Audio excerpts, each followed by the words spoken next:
مسند احمد بن حنبل کی حدیث نمبر ہے 7317، اور اس حدیث کا ایک جملہ ہمارے لیے موجودہ دور کے اعتبار سے بہت اہم ہے۔ حضرت سیدنا ابو ہریرہ رضی اللہ تعالی عنہ بیان فرماتے ہیں، نبی صلی اللہ علیہ وسلم نے ارشاد فرمایا، واللہ لئن یأخذ احدکم حبلا فیحتطب فیحملہ علی ظہرہ فیأکل او یتصدق خیر لہ من ان یأتی رجلا اغناہ اللہ من فضلہ فیسألہ اعطاہ او منعہ ذلک بان الید العلیا خیر من ید السفلی او کما قال۔ فرمایا، تم میں سے کوئی شخص رسی ہاتھ میں پکڑے اور پھر لکڑیاں باندھے اور اسے اپنی پیٹھ پر لاد کر لے جا کر بیچ ڈالے اور اس سے جو کمائی حاصل ہو اسے خود کھائے، یہ صدقہ کر دے۔ یہ اس سے بہتر ہے کہ کسی ایسے شخص کے پاس جائے جسے اللہ نے اپنے فضل سے مال و دولت سے نواز رکھا ہے، اس سے جا کر سوال کرے، اس کی مرضی ہے اسے کچھ دے یا نہ دے۔ اب آخری جملہ فرمایا کہ اوپر والا ہاتھ نیچے والے ہاتھ سے بہتر ہے۔ اس حدیث کو اگر سمجھ لیں تو ہماری جو نئی نسل ہے وہ بہت کچھ اس کو سمجھنے کو مل جائے گا۔ نبی صلی اللہ علیہ وسلم فرما رہے ہیں کہ ہر آدمی جو ہے اس کے لیے یہ بہتر ہے کہ وہ اپنے ہاتھ سے کمائی کرے، اپنے ہاتھ سے محنت کرے، اور اس کا ایک طریقہ بھی بتایا کہ چاہے اسے یہ کام بھی کرنا پڑ جائے کہ اسے لکڑیاں کاٹنی پڑ جائیں، لکڑیاں باندھ کے لے جا کے شہر میں کہیں بھی بیچ دے، یہ اس سے بہتر ہے کہ وہ کسی ایسے شخص سے سوال کرے جس پر اللہ نے اپنا فضل کیا ہو۔ اس کی مرضی ہے وہ اس کو دے یا نہ دے۔ اور آخری جو جملہ کہا اس میں ان دونوں کو سبق مل گیا، مانگنے والے کو بھی سبق دے دیا گیا، اور جس کو اللہ نے مال و دولت سے نواز رکھا اس کو بھی نبی سرور عالم صلی اللہ علیہ وسلم سبق دے رہے ہیں کہ اوپر والا ہاتھ نیچے والے ہاتھ سے بہتر ہے۔ کہ بھئی پہلے تو سوال کرنے والے کو یہ معاملہ ہے کہ میں اس بات کو دیکھوں کہ میں محنت کر کے معاملہ کمائی کر سکتا ہوں تو میں محنت کروں۔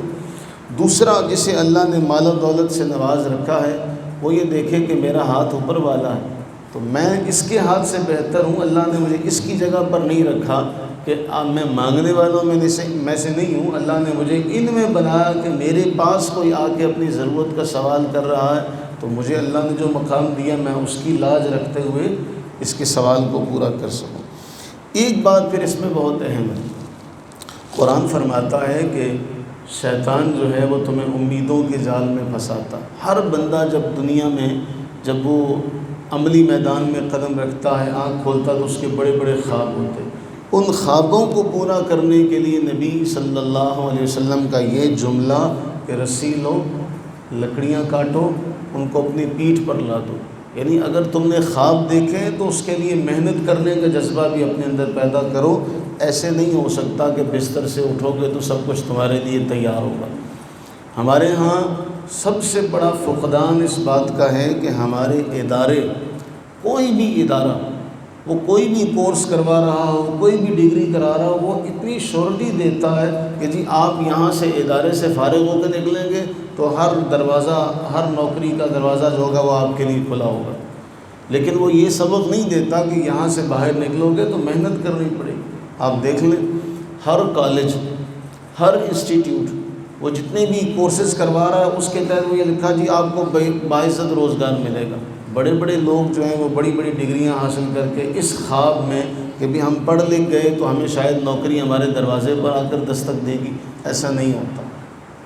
یہ وہ خواب ہیں جو ہمیں غلط دکھائے جاتے ہیں، اور غلط خواب دکھائے جانے والے کبھی بھی شرمندہ تعبیر نہیں ہوتے۔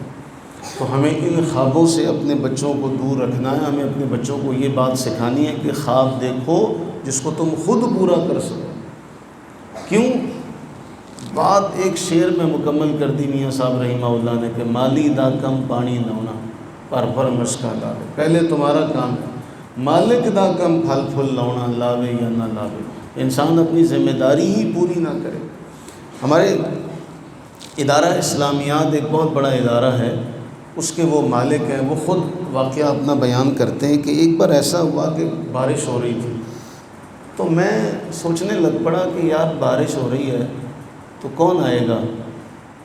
کون خریدنے آئے گا، اور وہ بھی کتاب لینے کے لیے کوئی آئے، چلو بیٹھے رہتے ہیں۔ پھر دل میں خیال آیا کہ نہیں، اللہ نے محنت میرے ذمہ لگائی ہے، پھل اللہ نے اپنے پاس رکھا، تو میں محنت ہی نہ کروں۔ تو پھر وہ کہتے میں یہ خیال دل میں آیا تو میں چل پڑا، میں نے کہا چلو چل کے دکان کھولتے، مکتبہ کھولتے۔ کہتے میں نے مکتبہ کھولا، جس کتاب کے بارے میں میرے وہم و گمان میں بھی نہیں تھا کہ وہ جائے گی یا وہ کوئی لینے آئے گا، ایک بندہ آیا جی مجھے وہ کتاب دے دے۔ تو میں کہتے بڑا حیران ہوا، اللہ تعالی رازق ہے،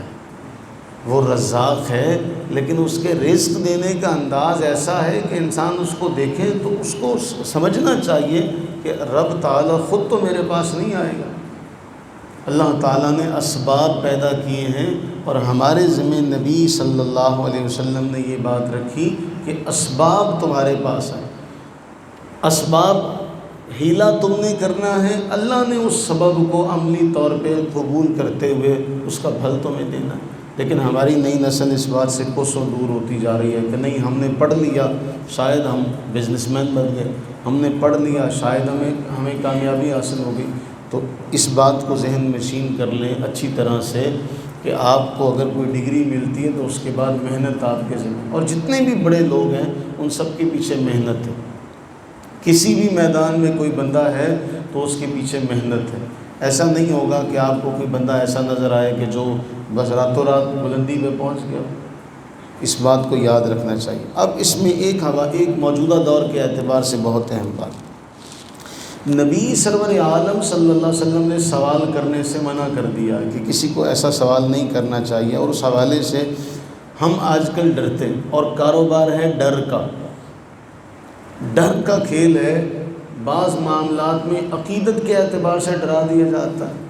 آپ کسی بھی جگہ پر چلے جائیں تو وہاں ایسے معاملات کر دیے جاتے ہیں کہ آپ خود بخود جو ہے وہ سمجھتے ہیں کہ شاید یہاں پر دینا چاہیے۔ یا موجودہ دور میں ہمارے علماء نے یہ لکھا کہ جو مانگنے والے ہیں، ہمارے کئی کمزور ایمان والے، وہ ان کی بد دعاؤں سے ڈرتے ہیں کہ یار ان کو نہ دیا تو ایسا نہ ہو کہ ان کی بد دعا لگ جائے۔ اور دوسرا پھر ایک اور بات،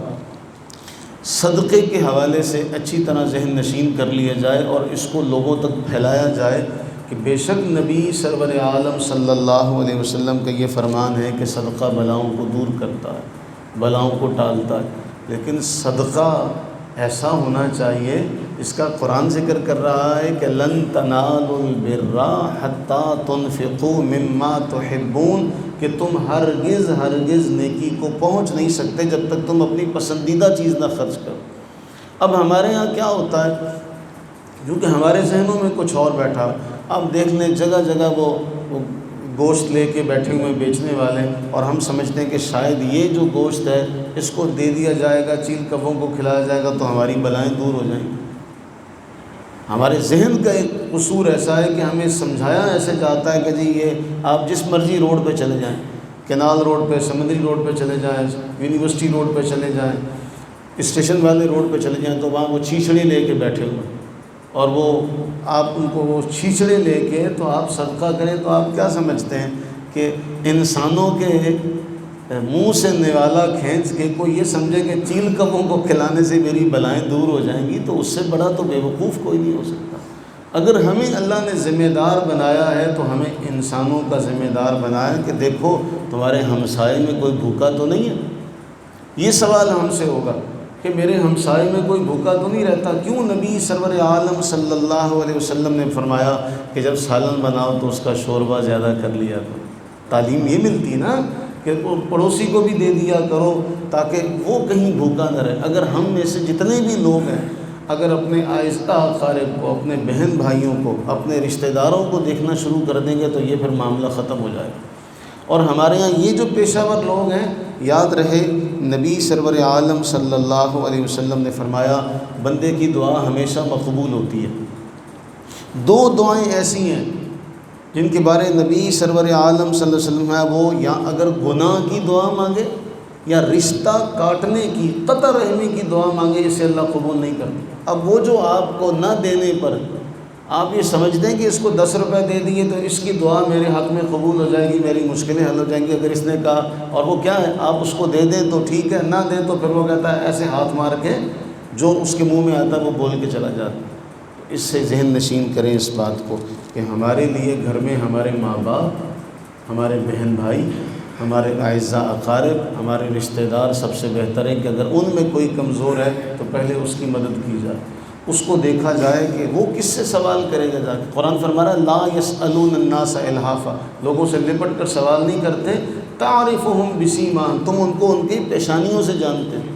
تو اللہ تعالی ہمیں ایسا بنا دے کہ ہمیں اپنے مومن بھائی کے چہرے سے نظر آ جائے کہ یہ پریشان ہے اور ہم اس کی پریشانی دور کر سکیں۔ اللہ تعالی ہمیں کنواں بنائے۔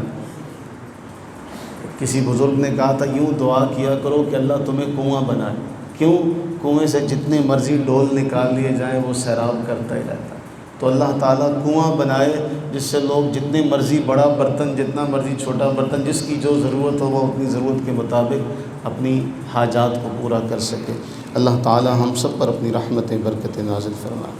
آمین ثم آمین۔